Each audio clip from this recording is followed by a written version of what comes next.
왜 이란은 이 핵 합의를 받아들이지 않는 걸까요? 우리가 보기엔 그들이 받아들이지 않는 게 전혀 이해가 되지 않아요. 그들은 돈도 없고 제재에 거의 허덕이고 있어요. 지도자도 잃었고 핵시설도 폐허가 됐어요. 지금 협상 테이블엔 모든 문제를 해결할 합의가 있습니다. 그들은 핵 야망만 포기하면 되는데도 계속 거절하고 있습니다. 이게 바로 아무도 제대로 대답하지 못하는 질문이에요. 그래서 당신이 여기 있는 거죠. 이 질문에 답하려면 서구적 사고에서 벗어나 BES 안으로 들어가야 해요. 모든 것이 우리가 아는 것과 다른 이데올로기 때문이죠. 이를 이해하면 이란의 행동이 모두 이해됩니다. 모든 거절, 모든 도발, 그들이 넘는 모든 레드라인이 갑자기 완벽하게 이해가 돼요. 여기는 미야케샤 JNSTV입니다. 바로 시작해 볼게요.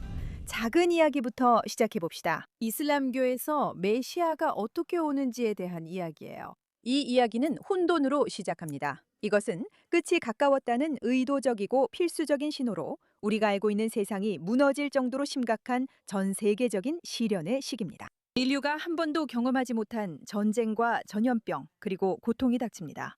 극심한 혼돈이 시작 신호이며 신의 계획이 마침내 펼쳐지고 있다는 증거입니다. 그리고 그 혼돈 속에서 그가 등장합니다. 숨은 이맘, 마흐디, 이슬람의 메시아입니다. 천년이 넘도록 세상에 숨겨져 있었지만 여전히 살아있으며 신이 정하신 때를 기다리고 있는 인물입니다.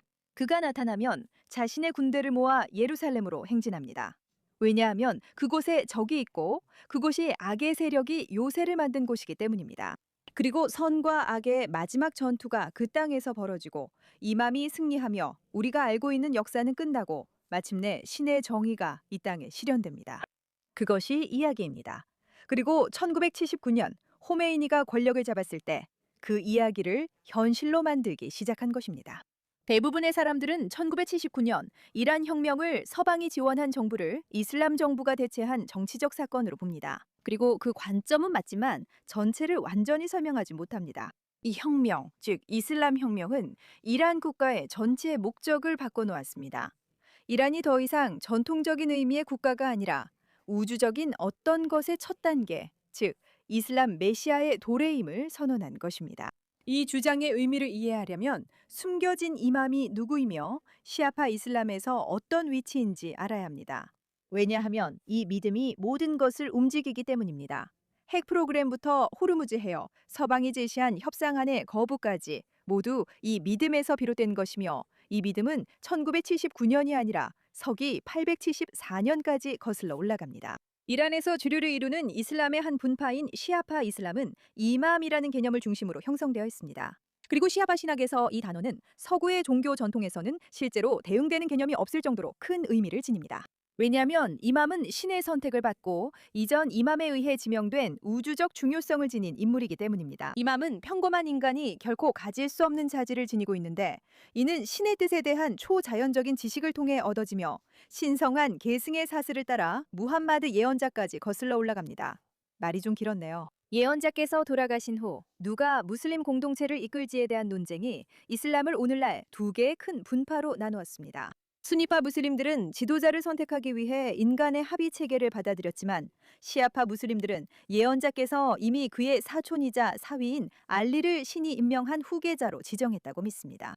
알리 이후로 11명의 이맘이 더 있었으며 각각은 이전 이맘에 의해 지정되었고 각각은 무슬림뿐만 아니라 모든 인류의 정당한 통치자였습니다. 흥미롭게도 그 11명의 이맘 모두가 당시 집권 세력에 의해 살해되거나 투옥되었습니다. 왜냐하면 이슬람에 따르면 권력을 가진 자들은 진정한 신이 임명한 이맘의 존재가 자신들의 권위를 정당하지 못하게 만든다는 것을 이해했기 때문입니다. 그리고 12번째 이맘이 등장했습니다. 그가 아직 어린아이였을 때 그는 사라졌습니다. 시아파 신학에 따르면 그는 죽지 않았고 숨겨졌다고 합니다. 신께서 그를 숨겨 선임자들을 파괴한 세력으로부터 보호하셨고 시아파 무슬림들은 그가 아직 살아있다고 믿습니다. 지금 이 순간에도 1000년이 지난 뒤에도 그는 영적으로 존재하며 세상을 지켜보고 언젠가 돌아올 것이라 믿습니다. 신께서 결정하시는 그 순간 그는 마지막 전투를 이끌고 지상에 신성한 정의를 세우며 역사를 마무리할 것입니다. 이것이 이슬람 공화국이 믿는 시아파 이슬람의 중심입니다. 12번째 이맘이 사라진 이후 1000년이 넘는 세월 동안 주류 시아파는 같은 정치적 입장을 유지해왔습니다. 우리는 우리의 메시아를 기다리고 있습니다. 우리는 인내합니다. 우리는 권력을 잡지 않습니다. 왜냐하면 이맘이 돌아오기 전까지는 어떤 정부도 진정으로 정당하지 않기 때문입니다. 신실한 이들은 하나님의 때를 기다리며 어떤 통치자 아래서도 삶을 살아가야 합니다. 이를 정치적 비개입주의라 하며 일부는 지금도 이 입장을 고수합니다. 하지만 호메이니가 등장해서 이 모든 것을 완전히 버리기로 결정합니다. 그리고 그는 현대 역사상 가장 정치적으로 폭발적인 신학적 주장 중 하나를 내세웁니다. 그의 생각은 이맘이 메시아를 위한 정치적 환경을 하나님이 만들어주길 기다리지 않는다는 것이었습니다. 이맘은 무슬림 공동체가 자신의 역할을 하고 기반을 마련하며 그의 귀환을 가능하게 할 이슬람 문명을 건설하기를 기다리고 있었습니다. 그리고 이 준비는 수동적인 것이 아니라 오히려 긴급하고 적극적으로 요구되는 것이었습니다. 지금 이란에 진정한 이슬람 정부를 수립하는 것에서 시작해서 궁극적으로 이맘의 출현으로 이어질 과정의 첫 단계가 되는 것이었습니다. 그는 또 다른 일을 했는데 이 신학을 군사적 임무로 변화시켰습니다. 그는 자신의 추종자들에게 이맘의 귀환을 위한 기반을 마련하는 것이 그들의 책임이라고 말했습니다. 그것은 신성한 진리에 항상 맞서온 억압의 세력들, 예전에 11명의 이맘들을 감금하고 독살했던 바로 그 세력들에 적극적으로 저항하는 것을 요구했습니다. 그리고 호메이니가 현대 세계에서 미국 제국주의와 시온주의로 지목했던 바로 그 세력들, 그가 이스티크바르, 즉 오만함, 영원한 억압자라고 불렀던 세력들입니다. 그는 저항을 위해 이란 혁명수비대를 창설했습니다. 오랜 시간이 지난 뒤에도 그에게 정당성을 준 이유는 무엇일까요? 숨겨진 이맘이 부재한 상황에서는 가장 자격 있는 이슬람 학자가 그의 대리인으로서 통치해야 한다는 교리가 있습니다. 그래서 이란의 최고 지도자는 공식적으로 이맘의 대리인이라는 칭호를 갖고 있는 것입니다. 12세기 동안 숨겨져 있던 인물의 지상 대표로서 통치하며 따라서 그 권위는 정치적인 것이 아니라 신학적이고 신성한 것입니다. 이란 군인이 자신의 최고 지도자가 숨겨진 이맘의 대리인이라고 들었을 때 그에게 불복종하는 것은 단순한 항명이 아니라 신에 대한 죄가 되는 것입니다. 그리고 그것이 바로 IRGC의 충성을 군사적 유율 차원의 충성에서 훨씬 더 깨트리기 어려운 것으로 바꿔놓은 것입니다. 이슬람 혁명 수비대 IRGC의 다이렉트리진 이념적 조직으로 이란의 국경이 아니라 이슬람 혁명 자체를 수호하는 것을 명확한 목적으로 하고 있습니다. 그것이 대표하는 신성한 사명, 즉 메시아의 도래를 이끌거나 적어도 그 기반을 마련하는 것이었습니다. 이 부대의 병사들은 군사훈련과 함께 집중적인 신학적 주입 교육을 받으며 자신들이 이란 국가의 군인이 아니라 숨겨진 이맘의 군인임을 체계적이고 의도적으로 교육받습니다. 그들의 충성심은 어떤 대통령이나 의회가 아니라 이맘의 대리자인 최고 지도자에게 직접 향하며 그를 통해 신에게 닿는다는 것입니다. 중요하게도 이란 혁명수비대는 자신들을 국가적 임무를 가진 국가 군대로 여기지 않습니다. 그들은 국민국가라는 개념 자체를 서구의 산물로 명확히 거부합니다. 그들은 세상을 다르 알 이슬람, 즉 이슬람의 영역과 다르 알 카피르, 즉 불신의 영역으로 나눕니다.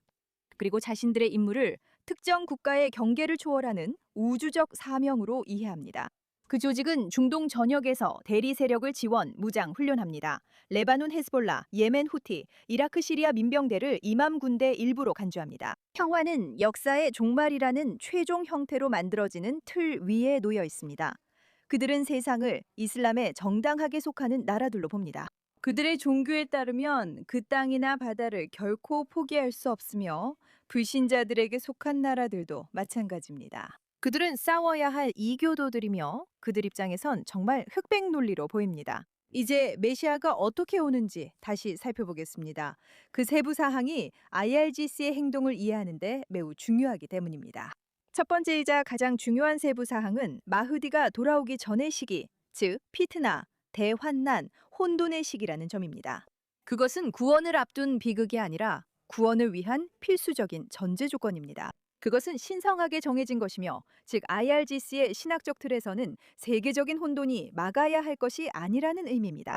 그것을 하나님의 계획이 펼쳐지고 있다는 신호로 인식하는 것입니다.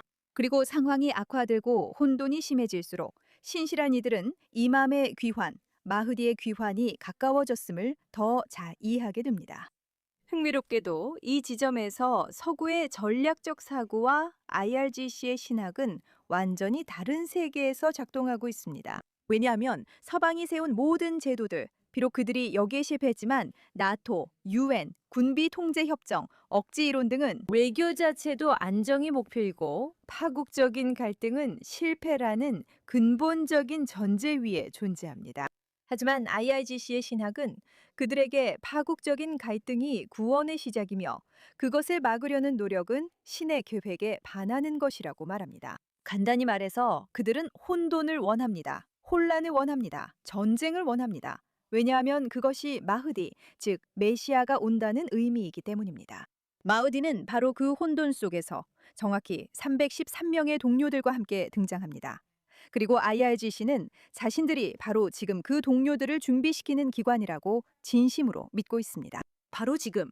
그래서 그들의 세뇌가 그렇게 철저하고 전투원들의 죽음에 대한 각오가 그렇게 절대적인 것입니다. 왜냐하면 그들은 자신들이 국가를 위한 전쟁이 아니라 이맘의 마지막 전투를 위해 훈련하고 있다고 이해하고 있기 때문입니다. 그리고 살아남아 실제로 신의 말씀을 지키는 이들이 이맘과 함께하는 자들일지도 모릅니다.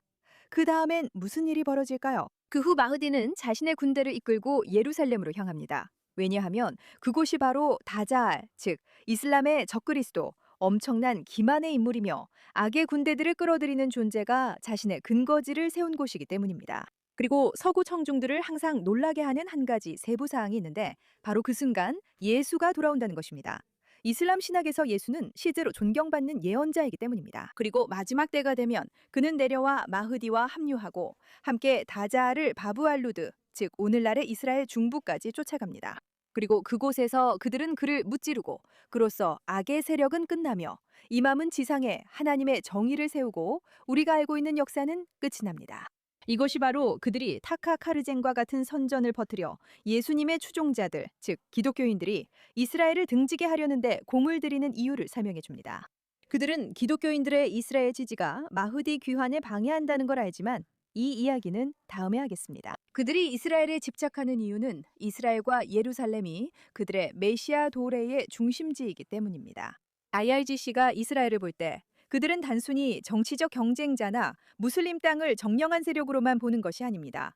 물론 그들은 이스라엘을 그런 존재로도 분명히 인식하고 있습니다. 그들은 다자알 요새를 바라보고 있습니다.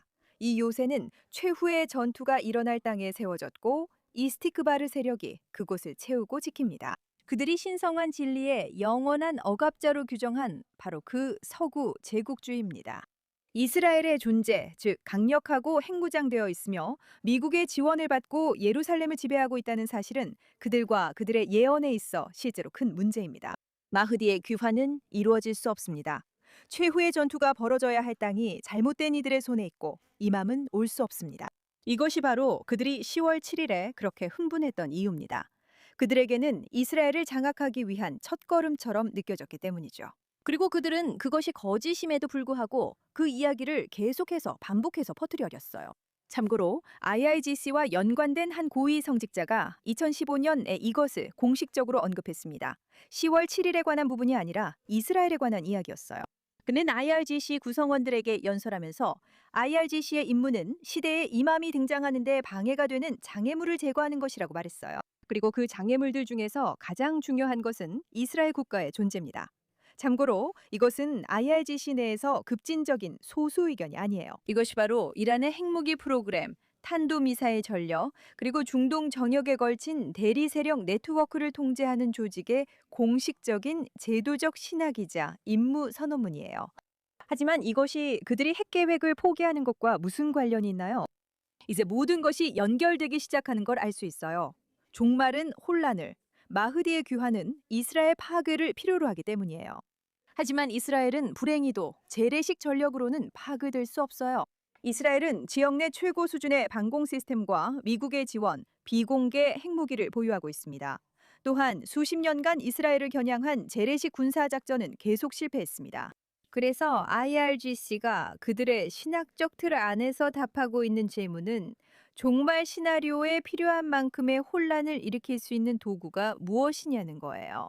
어떤 힘이 기존 질서를 동시에 무너뜨리고 이맘의 출현에 앞서 전 세계적인 고난의 조건을 만들며 기존에 어떤 정규군도 이루지 못한 일을 가능하게 할 수 있을까요? 그리고 그들의 틀에서 그 해답은 핵무기입니다. 왜냐하면 핵무기만이 이스라엘을 제거할 수 있는 유일한 힘이기 때문이죠. 또한 그들의 신학이 요구하는 규모로 작동할 수 있는 유일한 수단이기 때문입니다. 피트나에서 묘사된 수준의 혼란을 만들어낼 수 있는 유일한 것이기도 합니다. 그래서 핵 프로그램은 서구에서 말하는 것처럼 협상 카드나 억지력이 아닙니다.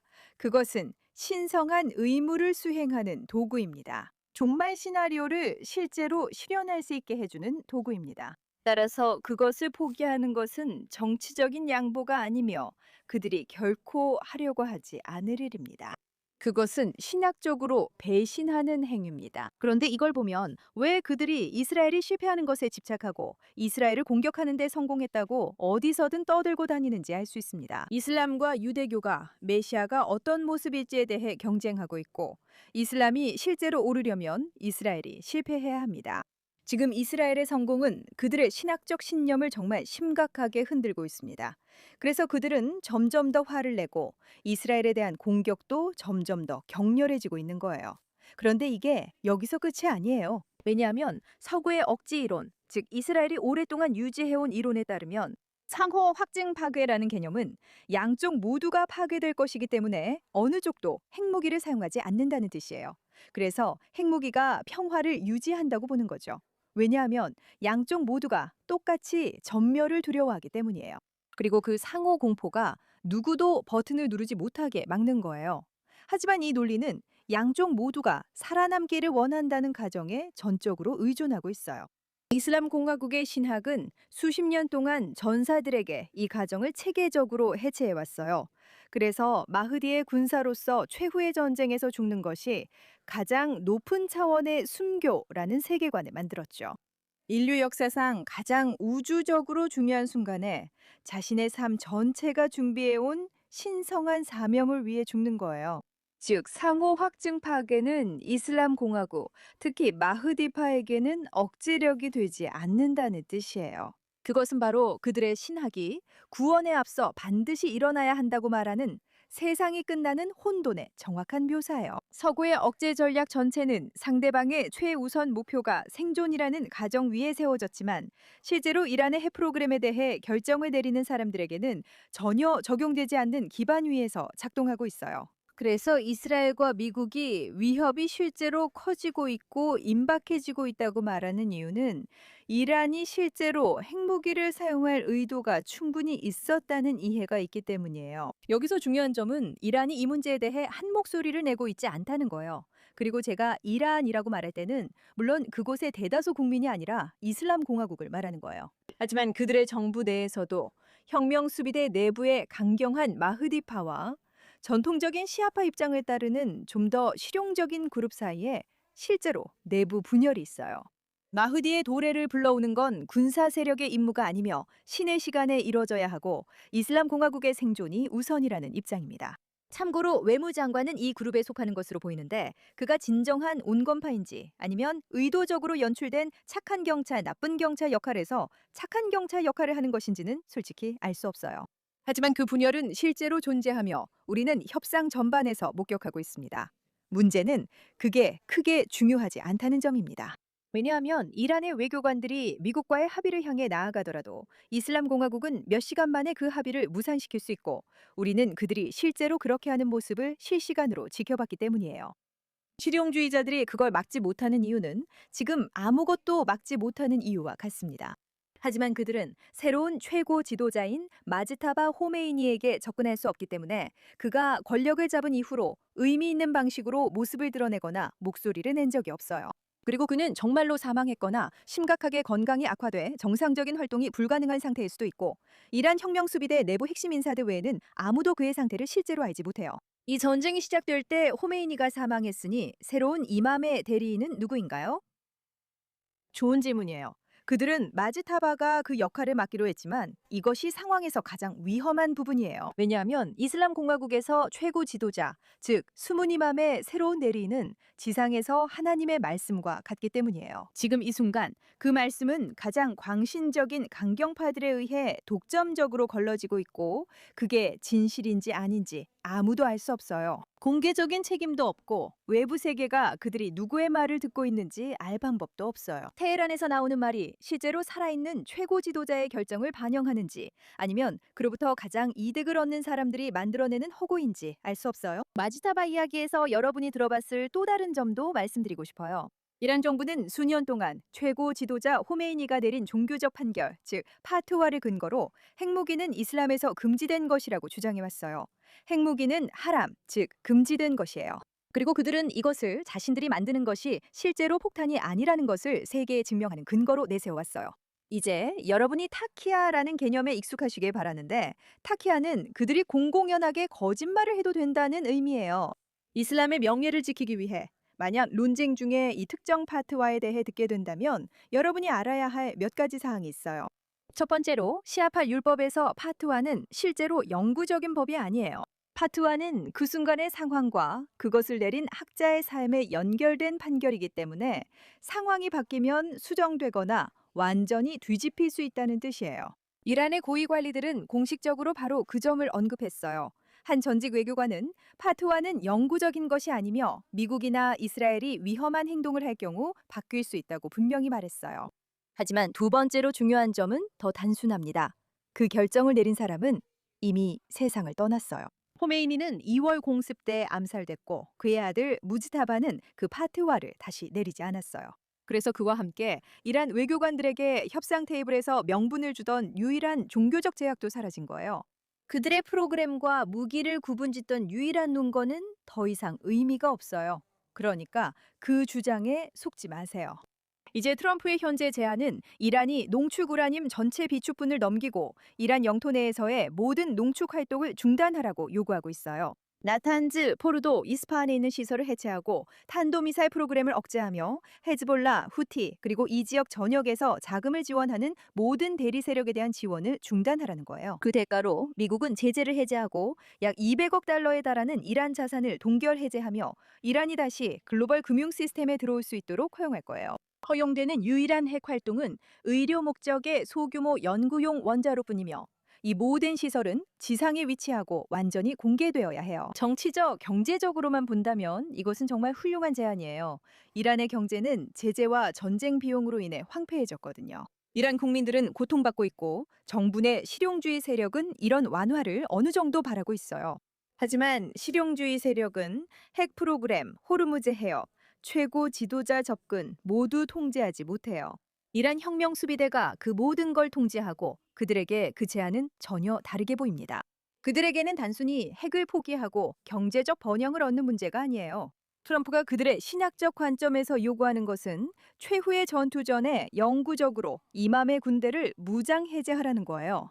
그들의 신학이 요구하는 혼란을 만들어낼 수 있는 유일한 수단을 포기하라는 거죠. 12세기 이슬람 역사 동안 이스티크바르 세력에게 허락되지 않았던 승리를 적에게 넘겨주라는 거예요. 그것도 돈과 맞바꾸면서요. 그들은 이해관계가 충돌하는 두 집단 사이의 합리적인 거래로 보지 않아요. 그들은 이것을 배교하라는 초대, 마흐디를 배신하라는 것, 신성한 사명을 해체하라는 것, 그리고 그들의 메시아의 귀환을 지연시키는 자가 되라는 것으로 보고 있어요. 그래서 합의가 없는 거예요. 그래서 그들이 협상에서 왔다 갔다 하는 거고요. 혼돈이죠. 혼돈이 바로 이 게임의 본질이에요. 이슬람 공화국이 비이성적이라서만은 아니에요. 물론 맞지만 단순한 정치 계산이 아니기 때문이에요. 이건 신학적인 의무예요. 그리고 세상의 어떤 정치적 제안도 그와 경쟁할 수 없어요. 그럼 왜 그들이 그 제안을 받아들이지 않는 걸까요? 이제 아시겠죠? 그리고 그들의 관점에서 보면 답은 복잡하지 않아요. 사실 그건 완전히 논리적이에요. 다만 서구 외교가 다룰 수 있도록 만들어진 어떤 틀에도 맞지 않을 뿐이죠. 자, 이렇게 말했지만 그래도 어떤 형태로든 합의가 이루어질 수 있을까요? 네, 가능합니다. 그 이유는 이렇습니다. 시아파 이슬람 통치에는 마슬라 하티니잠이라는 원칙이 있는데 본질적으로 이슬람 질서의 존속이 모든 것에 우선한다는 뜻이에요. 그리고 정권이 진정으로 위협받고 사방이 막혀오는 상황이 되면 실용주의자들은 전술적 후퇴가 사명을 배신하는 것이 아니라 오히려 그 사명을 살리는 길이라고 주장할 수 있습니다. 그들은 예전에도 그렇게 주장했고 실제로 효과를 봤습니다. 2015년 합의는 비핵화하는 척하며 재건을 계속할 수 있게 한 일시 중지였고 그들도 이를 알고 있었습니다. 그 합의는 그들에게 시간을 벌어줬습니다. 그리고 그들이 항상 노리는 것은 바로 시간입니다. 서방이 결국 인내심을 잃고 용기를 잃고 관심을 잃고 늘 그래왔던 것처럼 물러날 것이라고 내기를 거는 것이죠. 이번 합의는 2015년 합의와는 다르며 그들도 이를 합니다. 이번 합의는 인프라 유지나 농축 일시 중지를 허용하지 않습니다. 이번 합의는 그들에게 실제로 포기를 요구합니다. 그리고 이는 단순한 전술적 후퇴를 넘어 그들의 신학적으로도 용납할 수 없는 일입니다. 그들은 지금이 메시아 시대라고 진심으로 믿고 있기 때문입니다. 그들은 지구에서 가장 강한 군사력에 폭격당하고 최고 지도자를 잃었으며 많은 어려움을 겪었지만 여전히 버티고 있다는 사실이 그들에게 패배감을 주지 않습니다. 실제로 그들은 자신들이 선택받았다고 느끼게 되고 이것이 신이 그들과 함께 한다는 증거이며 신학에서 약속한 대로 대혼란이 정확히 전개되고 있고 이맘의 귀환이 그 어느 때보다 가까워졌다고 생각합니다. 그래서요? 그들이 이길까요? 거의 확실히 아니에요. 하지만 그들이 조만간 굴복할까요? 그럴 가능성도 거의 없어요. 왜냐하면 자신이 실제 예언 속에 살고 있다고 믿는 사람과는 협상에서 이길 수 없으니까요. 이것이 협상의 두 가지 핵심 규칙으로 이어집니다. 첫 번째 규칙. 당신은 누구와 협상하고 있는지, 그리고 그들이 무엇을 믿는지 알아야 합니다. 그리고 두 번째 규칙. 여러분, 절대 테러리스트와 협상하지 마세요. 특히 광신적인 종교 테러리스트와는 더더욱 안 됩니다. 저는 이르카이고 다음 시간에 뵙겠습니다.